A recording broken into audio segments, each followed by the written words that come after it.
Hey BookTube, this is day one of my week of tags. I got my ticket for the long way round. I seem to be accumulating tag after tag after tag that I'm tagged in, which makes me feel really special, but I can't keep up. So I thought I would just do a whole week of them, and I thought I would start off with the Royal Court tag, which is a tag that was created by Janna over at Janna Marie. Okay, first of all, go check out her channel. Stop what you're doing right now and just go do it, because she is fabulous. I love her. She is so opinionated and has strong views about what she talks about, and I love that.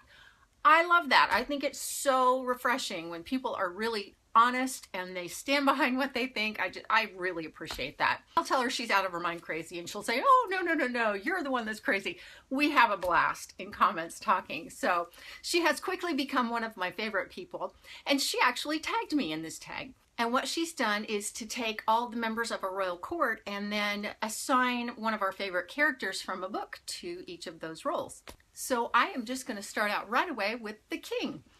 That would be our favorite male lead, and for this I chose Trey from Under Different Stars. This is a recent read for me. It's by Amie Bartol, and this is book 1 in the Kricket series. Actually, in the book, he is actual royalty. He is the second son, so he does not stand to inherit, but this means that he can avoid all the stuff you have to do when you're the one that has to inherit. He's a soldier, and he's an excellent leader. He really values the people under his command, and he takes good care of them. He's really loyal to the kingdom. And so these are reasons why I think he'd make a great king, because he's a good leader and because he cares about all the right things. For the queen, I chose Lilac from the Starbound series. And those are by Amie, Kaufman, and Meagan Spooner, and they are These Broken Stars, and then the novella, which is This Night So Dark, and then the second book is called This Shattered World. Lilac is in the first and makes a very brief appearance in the second book, but she is the daughter of a CEO who owns like the whole galaxy, and she and another guy are the sole survivors of a big cruise ship, sort of spaceship, that crashes onto a planet, and they both have to learn to survive and figure out a way to get off the planet. Well, she's a spoiled little rich girl, so, you know, she has amused herself by learning how to become a mechanic, but that's really all she knows how to do. And she is ill-equipped for the wilderness and surviving with this guy that hates her. So she really rises to the occasion, and I respect that so much about this character. I think that's so admirable that she is able to just not whine and cry, but really try and meet the expectations of this guy who thinks that she's just fluff. So because of that, and also because she is able to navigate those treacherous political waters of her father's world, I think she'd always have the right thing to say, and that she would really love the king, and she'd have a loyalty to her subject and her kingdom because she would really believe in them. So then we move on to the first prince, and this is our favorite loyal male character. And for this one, I chose Zen from the Unremembered trilogy by Jessica Brody. It's Unremembered, Unforgotten, and Unchanged are the 3 books. And Zen is the love interest, and he falls in love with this girl who has amnesia. So every day when he comes back, she's forgotten him. But he keeps coming back because he just is so loyal and committed to this girl that he has fallen in love with. And I think that defines him as the most loyal character. He will not give up. Every time she forgets him, he never once says, that's it, I'm done, I've had it. And then the second prince. This is the most laid-back male character. And for this, I chose Alex from the Alienated series by Melissa Landers. This is Alienated and Invaded. This guy is an alien, and at first he is very arrogant, and he doesn't like the food, and he doesn't like the people, and they are just so beneath him.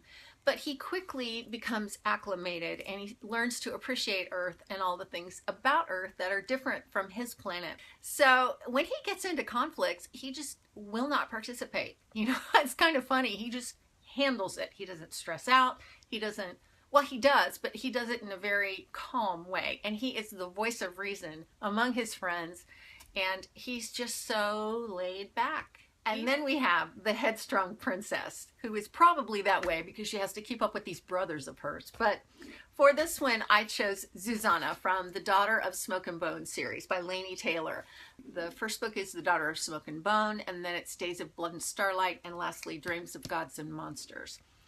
And Susanna is a side character, but she is this feisty little small, but she has very strong opinions, and she just voices them, and she just says, that's how it's going to be.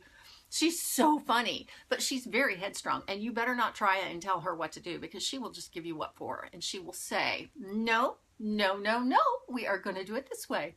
She is delightful as a character. Now, moving on to the King's Cabinet, the King's Advisor. This is the character who is the most trustworthy male character. Well, for this, I kind of went beyond trustworthy, and I chose David Charleston from Steelheart by Brandon Sanderson. This is the Reckoner series, Steelheart, and then Firefight. And I chose him because he's kind of a geek, but he has done all this extensive research on the epics, who are the like supervillains in this series, and anything you pretty much want to know about an epic, he knows it. Plus he's really loyal and he's very trustworthy. This is the guy that the king can look at and go, okay, well, should I do this? What do you think? And he'd be able to say, well, in my research, I found that these people will behave in this way, so they might be inclined to give you this or take that or whatever. Then we have the Duke and the Duchess. This is our favorite OTP. Okay, OTP, you know, I'm just taking that to be our favorite couple. And for that, I chose Sam and Grace from the Wolves of Mercy Falls series by Maggie C. Fodder. This is Shiver, the second book is Linger, the last book is Forever. And you know they are the perfect couple. You just look at them and you know that they are just made for each other. They're so in love. They have eyes for no one else. They can speak without speaking. You know, they say a lot of things with their eyes across a room that, you know, they just know. They are just soulmates. Then we move on to the Lady in Waiting and the Gentleman of the Bedchamber. For these two characters, first, for the Lady in Waiting, I chose Lexi from the Branded series. This is by Missy Kalachiki and Abby Kettner. This is a character who cares so deeply about other characters. In fact, in the book, she cares for a terminally ill young girl, and she goes way out of her way to be there every day, to be a friend to her, to provide her with things that will make her happy because she's nearing the end of her life. And everybody in the book talks about Lexi as a person who will always be there for you. And for the Gentleman of the Bedchamber, I'm going with Levi from Fangirl because, you know, everybody loves Levi. We all love Levi. He's a great guy. He's able to be a supportive person. I mean, he's supportive without having to be hovering all the time. He's just a great guy. And then we move on to the Secret Traitor, the least trustworthy character. And for that, I chose Jack from the Dustland series. This is Blood Red Road, and then Rebel Heart, and then Raging Star by Moira Young. This is a great post-apocalyptic series, and I love it. And Jack is a likable guy. You cannot trust this guy, and you never know whose side he's really on. I mean, you kind of know, but you kind of don't. And he's just kind of flaky. He's just not somebody you can depend on.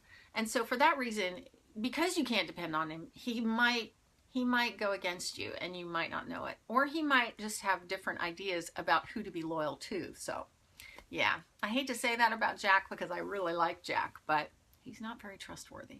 And then we have the Court Wizard, who is a character with magical abilities or just a whimsical, fun character. And for this, I chose Vane Weston from the Let the Sky Fall series by Shannon Messenger.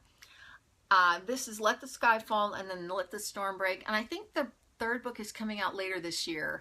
And Vane Weston, he's just a regular guy, but turns out that he is a windwalker or a sylph who can control the air.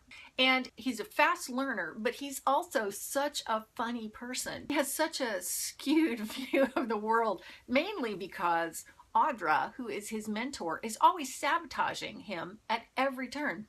in terms of his interaction with the real world and girls in particular. Like, he'll go on a date and she'll just make things blow away. It's really funny. He's like, I cannot catch a break. And he's able to manipulate the wind really, really well. I think he'd be wonderful. He could whip things up and entertain you. Then we have the Royal Fool, and this is the funniest character.